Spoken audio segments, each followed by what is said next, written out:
하나님의 크신 은혜와 사랑이 우리 찬양대와 현악관 위에 언제나 함께하기 원합니다. 다시 한번 격려의 박수 주십시오.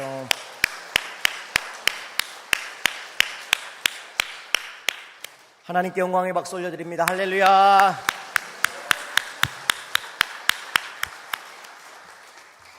인사하시겠습니다. 이렇게 하시죠. 봄 봄이 왔어요. 그래서 당신만 바라봄 하십니다. 시작.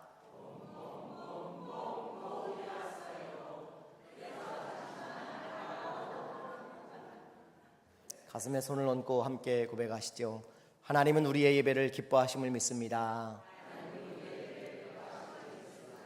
하나님은 우리의 예배 가운데 임재하심을 믿습니다. 하나님은 예배를 통해 가장 확실하게 말씀하심을 믿습니다. 아멘. 한 주간 또 틀에 박힌 설교하지 않으려고 몸부림을 했습니다. 은혜 받는 시간 되시기를 원합니다. 제가 소장한 십자가가 하나 있습니다. 이 십자가입니다.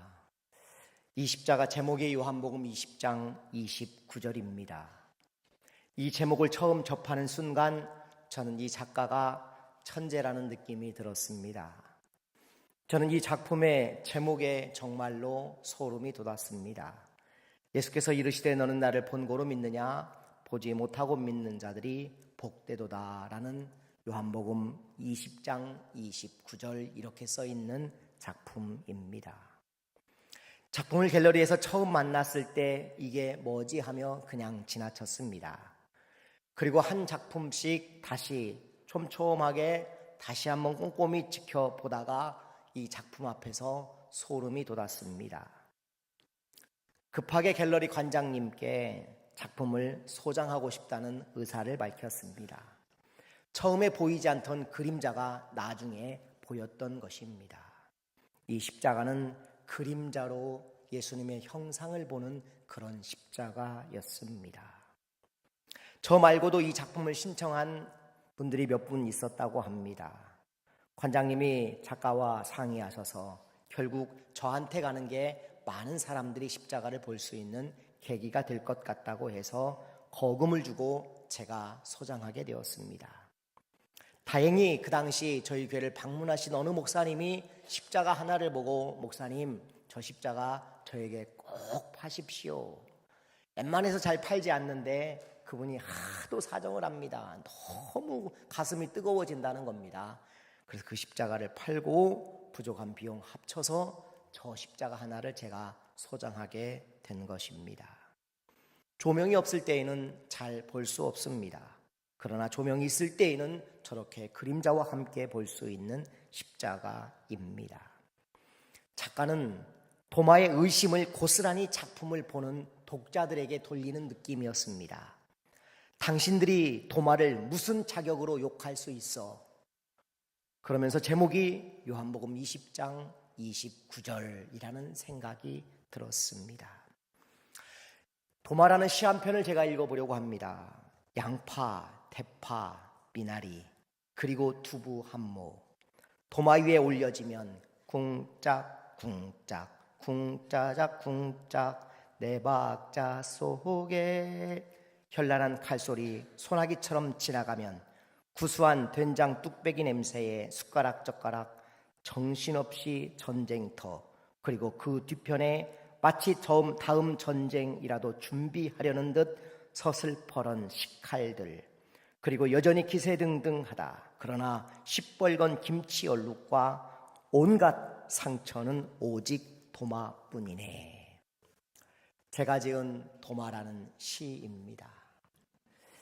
오늘 제목이 도마 위에 놓인 도마입니다.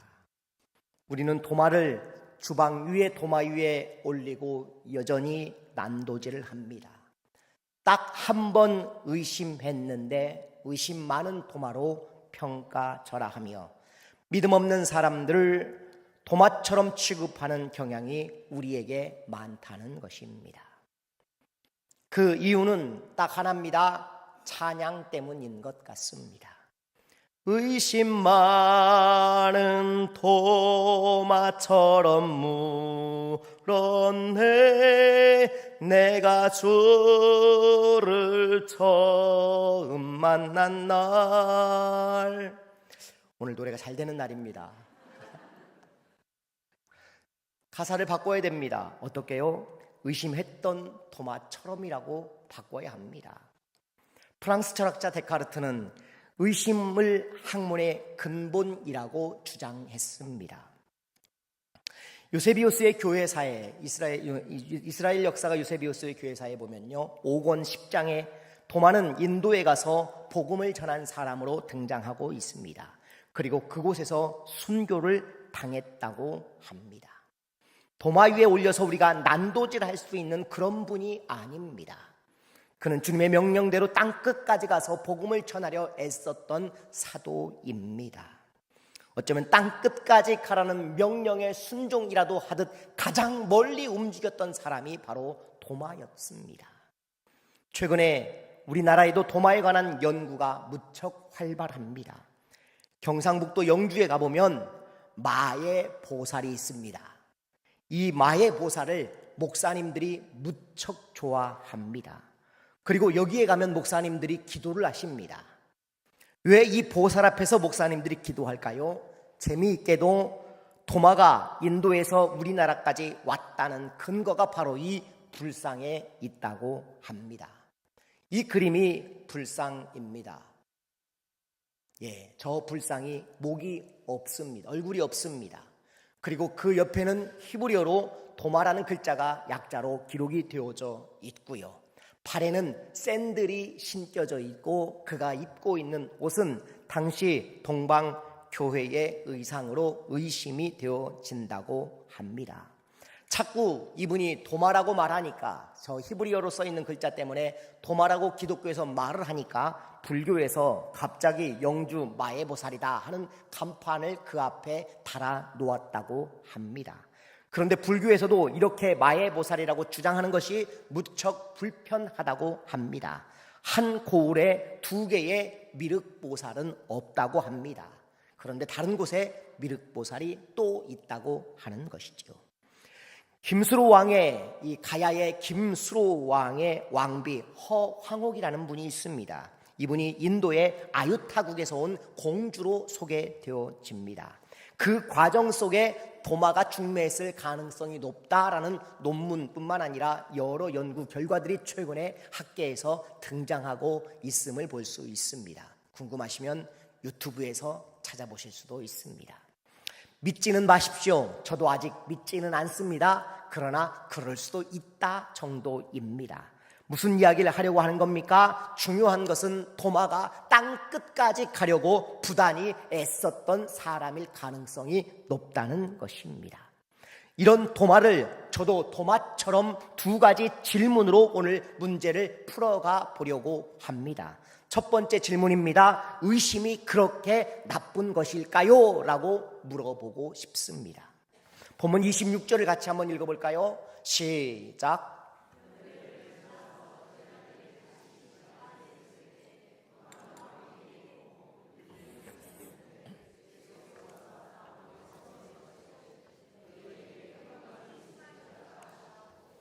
아멘. 여기 문들이 닫혔는데 라는 문장이 나오지요. 문들이 닫혔다. 케클레이스 메론이라는 단어를 쓰고 있습니다. 이 단어의 뜻이 뭐냐? 닫아두다, 가두다, 완전히 꽁꽁 막다라는 의미를 가진 단어입니다. 부활하신 주님을 만났음에도 제자들이 왜 이렇게 꽁꽁 닫아놓고 있어야 할까요? 그들의 지금 영적인 상태입니다. 부활하신 주님을 만났지만 여전히 움직일 수 없는 방 안에 갇혀있는 방안 퉁수가 바로 제자들이었던 것입니다. 그리고 여기에 여드레라는 단어가 등장합니다. 이 여드레는 철저히 도마를 위한 여드레입니다. 예수님께서 처음 부활하시고 제자들에게 보여주신 이후에 8일이 지났다라는 의미의 여드레입니다. 너나 할 것 없이 서로 부활을 보았다고 하는 것입니다. 그러나 어찌된 영분인지 그때의 도마가 없었습니다. 그 8일은 10명의 제자들이 도마를 설득하는 시간이기도 합니다. 그러나 도마에게 열등감, 마치 자신만 저주받은 것 같은 느낌이 들지 않았을까요? 10명은 봤는데 자기 자신만 보지 못했다는 것입니다. 그래서 그는 이렇게 말합니다. 25절 같이 읽어봅니다. 시작.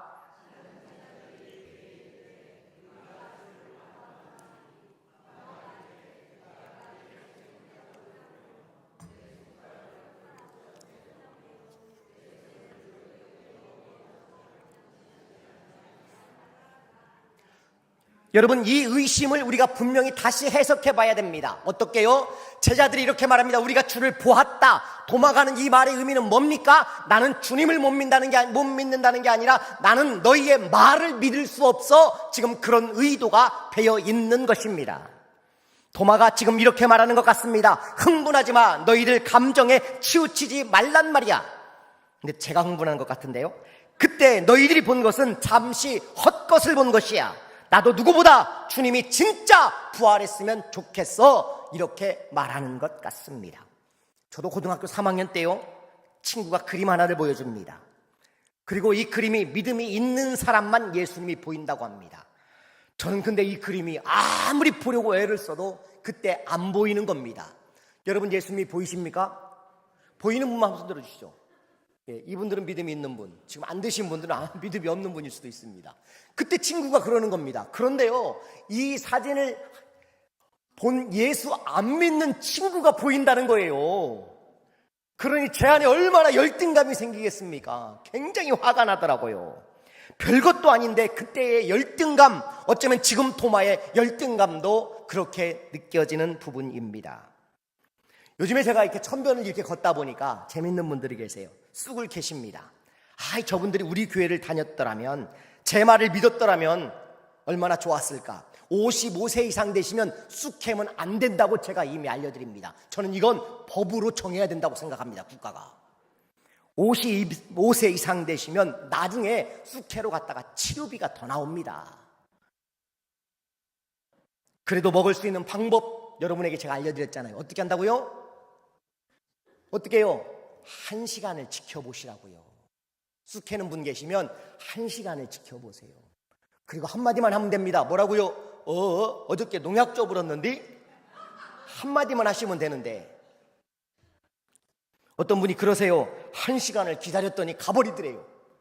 그건 그분이 또 지혜가 없어서 그런 겁니다. 뭐가 문제입니까? 봉다리의 문제예요. 쑥을 캐서 주머니에 넣거나 핸드백에 넣으면 이 사람은 준비된 사람이 아니에요. 갑자기 캐는 분이에요. 이분들은 30분 만에 어저께 농약 줘버렸는데 해야 돼요.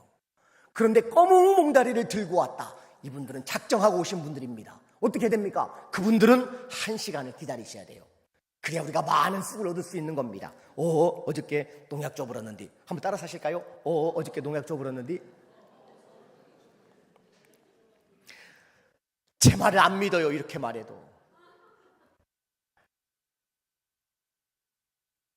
도마는 과연 제자들의 말을 믿었을까요? 도마도 안 믿었어요, 여러분. 다른 제자들 모두 믿을 수 없는 놈들이라고 여겼어요. 자, 마태복음 20장 20절 21절 한번 보십니다. 시작.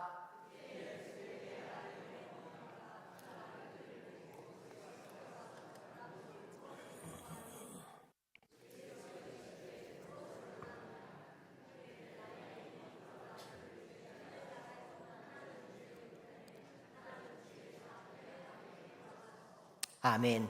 여러분, 예수님 시대에도 이런 치맛바람이 있었습니다. 세베대의 아들들은요, 예수님과 먼 친척간입니다. 가까운 친척간입니다. 그러니 하나는 우편에 하나는 좌편에 앉아주면 얼마나 좋겠습니까 하고 치맛바람을 일으킨 것입니다. 그랬더니 이 이야기를 다른 제자들이 다 들었습니다. 24절 읽어봅니다. 시작.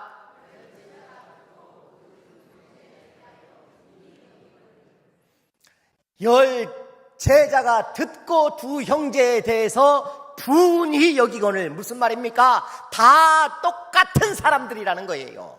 도마가 그걸 알고 있었습니다. 너희의 말을 믿을 수 없다고 하는 이유가 바로 여기에 있었던 것입니다. 도마의 의심은 1차적으로 예수님의 제자들을 향하고 있다는 사실입니다. 지난 8일 동안 부활을 경험했다고 말하는 제자들의 이야기를 믿을 수 없었던 것이지요. 예수님이 이렇게 답을 하십니다. 나중에 29절 한번 보면요. 시작.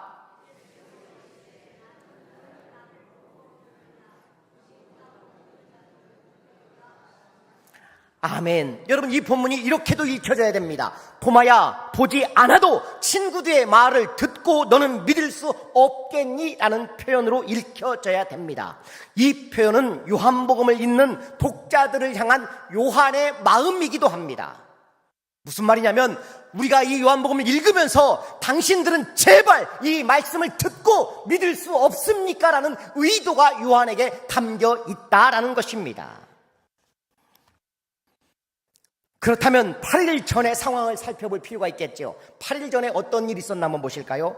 누가복음 24장 33절입니다. 시작.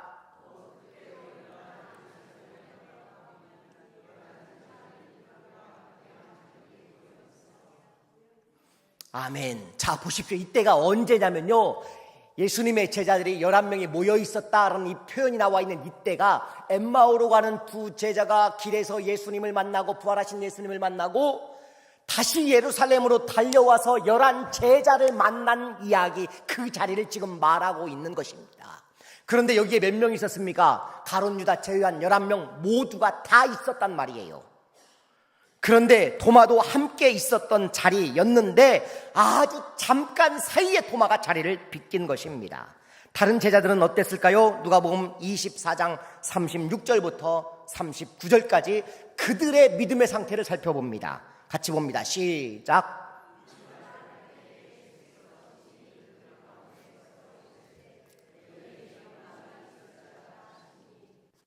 그들이 놀라고 무서워하여 그 보는 것을 영으로 생각하는지라. 예수께서 이르시되 어찌하여 두려워하며 어찌하여 마음에 의심이 일어나느냐. 내 손과 발을 보고 나인 줄 알라. 또 나를 만져보라. 영은 살과 뼈가 없으되 너희 보는 바와 같이 나는 있느니라. 아멘. 그렇습니다. 다른 제자들 11명도 똑같이 의심하고 있었습니다. 어찌하여 의심하느냐고 예수님이 지금 제자들 11명에게 동일하게 물어보고 있는 그 장면 아니겠습니까? 처음 무덤에서 여인들이 부활하신 주님을 만났을 때에도 제자들은 믿지 못했습니다. 누가복음 24장 11절에 보면요, 제자들의 태도가 나옵니다. 사도들은 그들의 말이 허탄한 듯이 들려 믿지 아니하나. 허탄하다라고 표현하고 있습니다. 다른 성경에서는 허무맹랑하다라고 기록이 되어질 정도였습니다. 사실 도마와 별반 다르지 않은 10명의 제자들의 태도였던 것입니다. 제자들 모두 똑같은 수준의 의심과 믿음이었다는 것입니다. 그럼에도 우리는 도마만 의심이 많은 도마라고 도마 위에 올려놓고 난도질을 하고 있었던 것입니다. 수제자 베드로는 어쩌면 도마보다 더 많은 의심의 경력이 있습니다. 마태복음 14장 29절부터 31절을 보겠습니다. 오라 하시니 베드로가 배에서 내려 물 위로 걸어서 예수께로 가되 바람을 보고 무서워 빠져가는지라.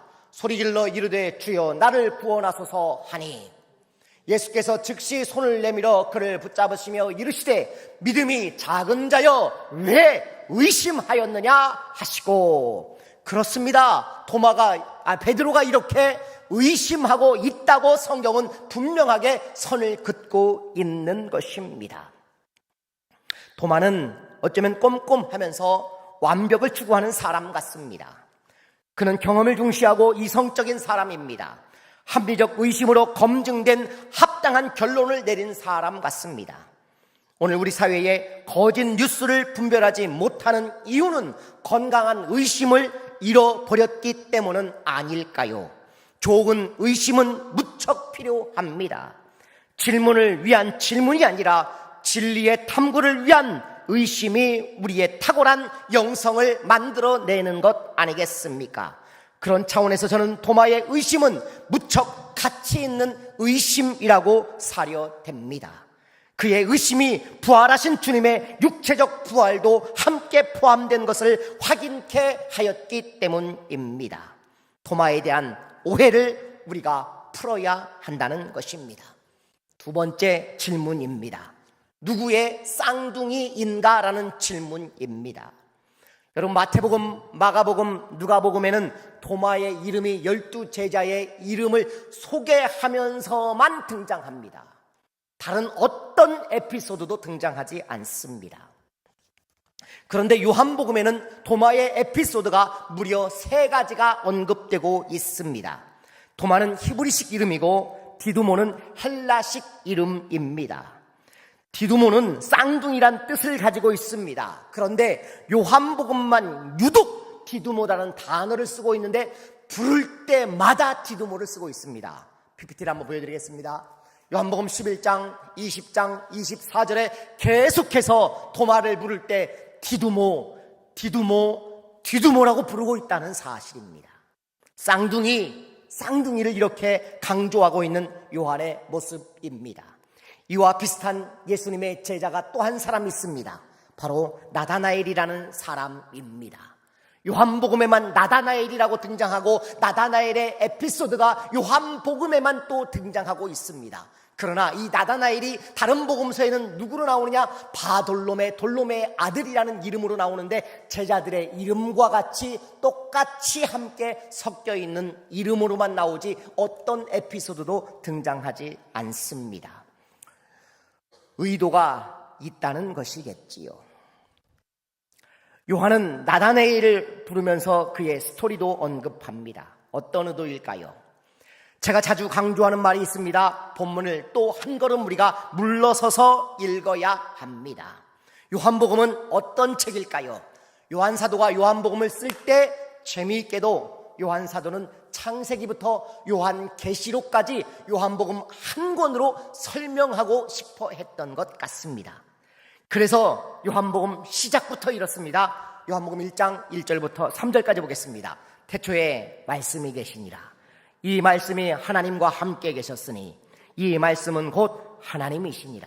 그가 태초에 하나님과 함께 계셨고 만물이 그로 말미암아 지은 바 되었으니 지은 것이 하나도 그가 없이는 된 것이 없느니라. 아멘. 마치 창세기를 재해석하고 시작하는 그런 느낌을 받습니다. 그리고 우리가 아는 바와 같이 계시록은 누가 썼습니까? 요한 사도가 썼던 것입니다. 그래서 요한복음에는 성경 전체를 압축하는 한 문장이 등장합니다. 요한복음 3장 16절입니다. 같이 읽어볼까요? 시작.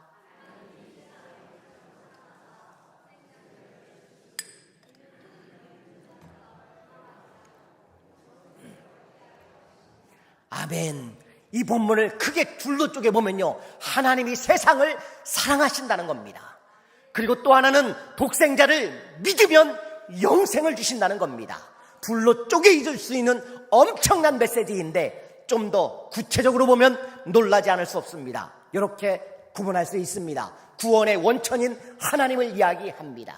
구원의 대상인 세상을 말하고 있고 구원하시는 이유가 뭐라고요? 사랑하시기 때문입니다. 그리고 구원의 주체가 바로 예수 그리스도라고 말하고 있습니다. 구원의 방법은 무엇입니까? 믿음으로. 그리고 구원의 결과 영생을 언급하고 있는 위대한 문장이 바로 요한복음 3장 16절이었습니다. 그래서 제 비밀번호가 언제나 2개가 있다고 알려드렸잖아요. 요한복음 요의 동그라미 0, 3, 1, 6. 그리고 또 하나, 하나님이 세상을 이처럼 사랑하사 1324 눌러보시면 제 방도 들어오실 수 있고 제 통장을 만나시거든 마음껏 빼가시기 바랍니다. 오늘 바꿀 거니까요.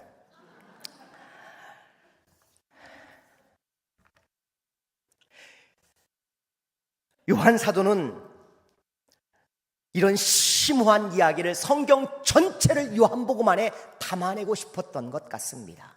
그래서 이런 이야기에 조연급 배우 2사람을 등장합니다. 한 사람은 나다나엘이라는 사람, 그리고 또 한 사람은 도마라는 사람입니다. 오늘 이 도마의 이야기를 하고 마지막 끝부분, 요한복음 21장이 마지막이거든요. 그런데 20장 마지막 부분에 이 책을 쓰는 이유를 말합니다. 도마의 이 의심 다음에 나오는 문장 같이 읽어봅니다. 30절, 31절입니다. 시작.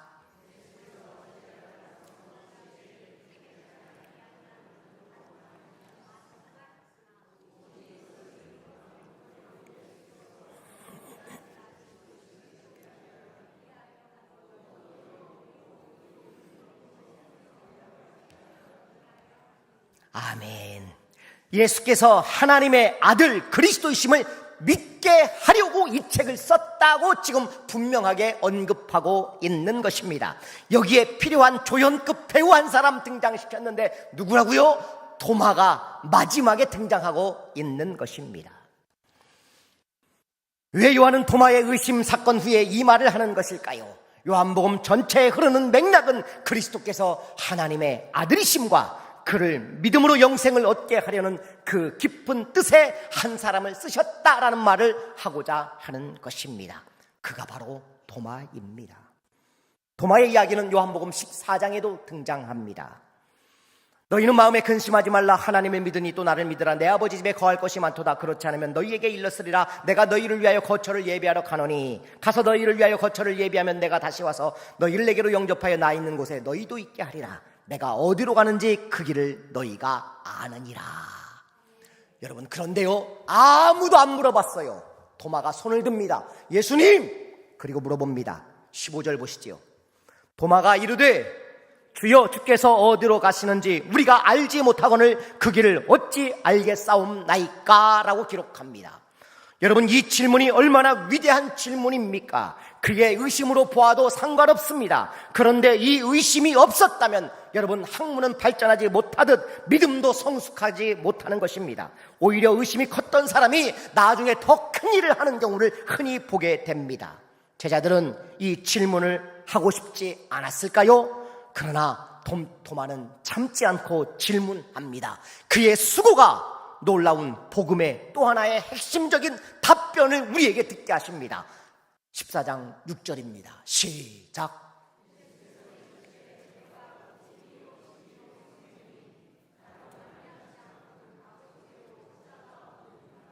아멘. 도마가 아니었다면 이 위대한 말씀을 우리가 들어보지 못했을 것입니다. 그래서 저는 도마의 의심은 건강한 의심이라고 표현해도 좋을 것 같습니다. 여러분, 우리가 외국을 나갑니다. 잘 모르는 나라, 저 스페인에 갔다고 가정해 보시죠. 스페인에 갔는데 우리가요, 가이드를 만나면요, 가이드가 곧 길이에요. 그 사람이 길이에요. 만약에 이 메시지가 없었다면 예수님이 곧 천국이고 예수님이 곧 길이라는 사실을 우리가 잃어버릴 수도 있었단 말입니다. 그런데 이렇게 쉽게 설명할 수 있는 이 질문을 누가 던졌습니까? 도마가 던졌기 때문에 우리에게 얻을 수 있는 메시지가 되었다는 것입니다. 그런데 왜 요한은 그를 디두모, 쌍둥이라는 이름으로 굳이 부르고 있을까요? 어쩌면 그가 진짜 쌍둥이일지도 모릅니다. 그런데 그 진리를 확인하는 그의 의심이나 질문의 태도를 보면서 나도, 요한 자신도 같은 마음이었는데 나도 쌍둥이다라는 의도가 있지는 않을까 하는 생각을 해봅니다. 그리고 이 요한복음을 읽고 있는 저나 여러분도 늘 의심의 눈초리로 기도하지만 불안하고, 믿지만 맞는 것일까 의심하고, 나도 못자국과 옆구리에 손을 넣어보면 확신할 수 있을 것 같은데 라고 생각하는 그런 쌍둥이는 아닐까라는 생각을 해봅니다. 도마와 저는 쌍둥이인 것 같습니다. 디두모라 하는 도마. 말씀을 정리합니다. 월터 스토프의 책 나를 사랑하는 사람을 읽었습니다. 이 질문에 빼놓지 않는 질문 하나를 제가 얻었습니다. 왜 예수님이 상처를 입은 채로 우리에게 부활하셨을까입니다. 부활하신 후에도 주님은 십자가의 못자국과 창자국을 고스란히 가지고 오셨습니다. 예수님의 정체성을 상징하고 있는 것이지요. 그 상처는 그분이 누구신지를 말해주는 것입니다. 사랑의 흔적, 사랑의 상처로 가득했던 분입니다.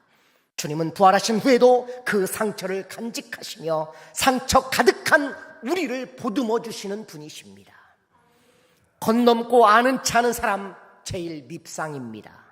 맹목적 신앙을 이기게 하는 사람이 바로 도마입니다. 의심이 신앙을 굳건하게 하였습니다. 그의 신앙 고백이 바로 그 증거입니다. 다른 복음서에는 베드로의 신앙 고백이 있지만 저는 베드로의 신앙 고백보다도 이 도마의 신앙 고백이 더 가치가 있고 위대하다고 생각합니다. 오늘 본문에서 도마는 이렇게 말합니다. 나의 주님이시여 나의 하나님이라고 고백합니다. 베드로는 부활 이후의 고백이 아니지만 도마는 예수님의 삶과 부활 이후까지의 모든 과정을 겪어보고 고백한 고백입니다. 나의 하나님, 나의 주님이라고 그가 고백하고 있는 것입니다. 성도 여러분, 의심이 하나님을 만나면 큰 사람이 됩니다. 주방의 도마가 그 많은 칼자국을 견디면서 온 가족의 먹거리를 챙겨주듯 도마는 그리스도의 부활이 어떤 것인지를 우리에게 확인시켜주는 제자였습니다. 더 이상 우리가 도마를 도마 위에 올려서 의심 많은 사람이라고 말하면 안 되는 것입니다. 의심하십시오. 건강한 의심을 하십시오. 그리고 확인하십시오. 주님이 살아계심을 여러분 확인하시기 바랍니다. 의심하고 신앙 고백까지 우리의 믿음이 성장하시기를 주의 이름으로 축원합니다. 기도하겠습니다.